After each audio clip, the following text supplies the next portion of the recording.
know about you, but I think Gulf of America has a pretty nice ring to it.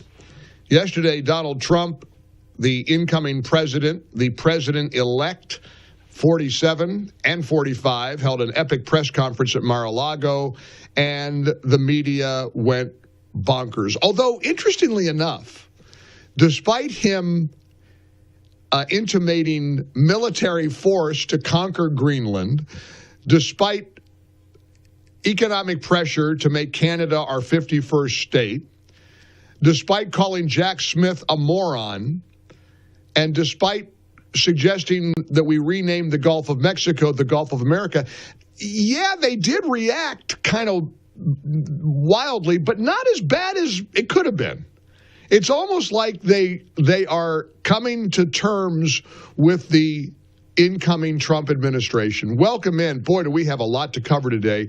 The governor of California has declared a state of emergency. These catastrophic fires in Los Angeles are burning uncontained. Many, many people, thousands of people have fled. They've lost their homes. It's not just the wealthy. People of all income categories are being impacted. We hope to check in with Hugh Hewitt, who is in Orange County, California.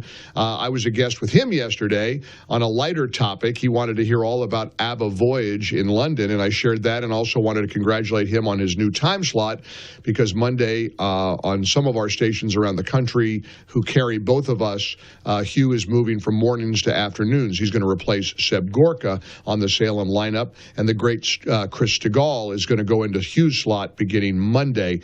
So we hope to talk to Hugh, but it's awful. I mean, it's like apocalyptic right now in California, and we'll talk to Hugh Hewitt in about 20 minutes to find out what the latest is. Hopefully, we'll also have a way for you to help these poor people who have lost so much. More on that in just a moment, but back to yesterday's press conference. My word, it was, I was ecstatic. I thought, we are back. We are so back. The golden era is here. I mean, and look nationally. Do you know that statewide, Republicans dominate the legislatures in the country 2-1 over the Democrats? There's Republican control in double the amount of states of Democrat control in America. It's as if America did a collective reset, and we just said, enough. No more. Enough already. We're not, the Democrat way of doing things isn't working anymore. And so here's Trump yesterday making it very clear the Gulf of Mexico is in for a name change. We're going to be changing the name of the Gulf of Mexico to the Gulf of America, which has a beautiful ring that covers a lot of territory. The Gulf of America, what a beautiful name. Now, I mean, I love it. Good. I love it. I'm not going to have a problem with that. But he also talked about the need to acquire Greenland. Yesterday, Don Jr. and our own Charlie Kirk got on board Trump Force One and flew to Greenland. It's not all that terribly far, but kind of fun. I wish I could have gone along. I got a bone to pick with Charlie. Come on, Charlie. I could have carried your bags for you. I would have loved to have gone with all of you to Greenland. But yesterday, President Trump explained why the U.S. needs Greenland. We need Greenland for national security purposes. I've been told that for a long time, long before I even ran. I mean, people have been talking about it for a long time. You have approximately 45,000 people there. People really don't even know if Denmark has any legal right to it. But if they do, they should give it up because we need it for national security. That's for the free world. I'm talking about protecting the free world. You look at, you don't even need binoculars. You look outside, you have China ships all over the place. You have Russian ships all over the place. We're not letting that happen. We're not letting it happen. And if Denmark wants to get to a conclusion, but nobody knows if they even have any right, title, or interest. The people are going to probably vote for independence or to come into the United States. But if they did do that, then I would tariff Denmark at a very high level. So he was asked then, this is what the media hyperventilated about, would we use military force to acquire Greenland? Here's what he said. Greenland and the Panama Canal, so forth. Can you assure the world that as you try to get control of these areas, you are not going to use military or economic coercion? No. And can you tell us a little bit about what your plan is? Are you going to negotiate a new treaty? Are you going to ask the Canadians to hold a vote? What is the strategy? Yeah, I can't assure you. You're talking about Panama and Greenland. No, I can't assure you on either of those two. But I can say this. We need them for economic security. This is amazing to me. I mean, now I want to get your reaction to it. Let me open up the phone lines, 800-655-MIKE. It's Wednesday, January the 8th. We're a week away, almost a little more than a week away from the Trump inauguration. Big things are happening.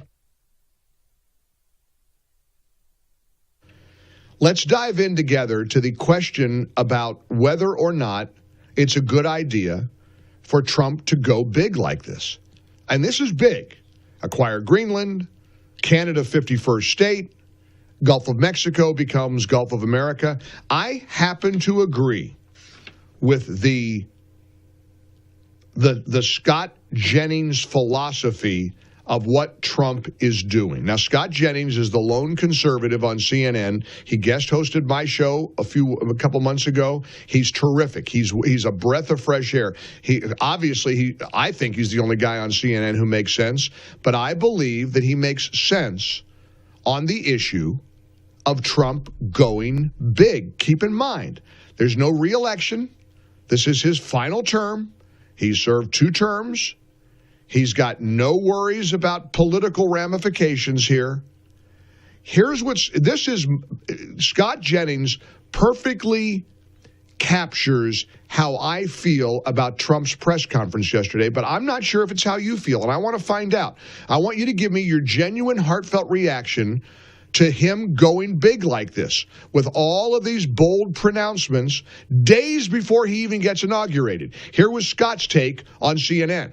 You can think small if you want to. I think Trump's thinking big, and he's thinking about U.S. interests. There are U.S. interests in Greenland. They have rare earth minerals. We already have some kind of space facility there, and it would help fortify us against the Russians. The Panama Canal is, of course, of interest when you consider the Chinese incursions and influence in this hemisphere. What Donald Trump is saying to the world is, we are not a shrinking violet anymore. We are the United States of America. We are the preeminent superpower. And reporters keep asking him to rule things out and take things off the table. And it would be the height of stupidity to do so now or to anything else before he takes office. Why would he tell the rest of the world what he may or may not do? Here's one reason.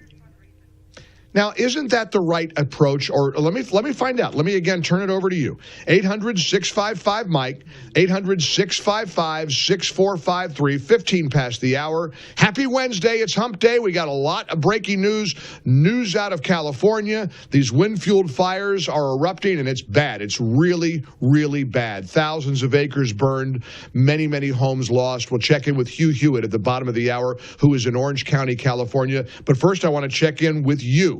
I want to find out what you think about Trump going big like this. Is it too much, too big, too fast? He's not even in office yet. Or do you love, as Scott Jennings put it, the big picture thinking of our 47th president of the United States? Let's burn up our phone lines with your reaction to this. 800-655-MIKE, 800-655-6453. I hope you join us. Here's California. Text message. Hey, Mike, it's Trump time. Huge moves are going to be made. But here's the other argument, and this is the flip side of it that I want you to kind of analyze with me. Let me be devil's advocate and share with you the counter argument. Oregon sent me a text that said, look, I'm about America first. Here's the text, and I quote, hell no, what happened to MAGA and America first? We can barely take care of ourselves, let alone newly acquired nations. What the blank? So that's how Oregon received Trump's going big yesterday. That's how, and I'm not going to shoot down Oregon's argument. I get it. I'm America first, too. But can America be even greater by acquiring strategic for national security purposes? Wouldn't the whole tariffs and taxes situation change if Canada and the United States were one big continent together, a country? Anything wrong with the Gulf of America? No, I'm loving everything he's saying, and I'm not just saying that. I get it. I'm a little nervous about California as our Canada as our 51st state, but I've also come to trust this guy. And hey, read The Art of the Deal. Good time to get his book out. Guy's a master negotiator. And he's a big picture visionary. Not to say he can't make mistakes. He's fallible. We all are. But I'm all on board. Let's see what you think. 800-655-MIKE. We'll start with Steve here in Florida. Hey, Steve, welcome to the Mike Gallagher Show.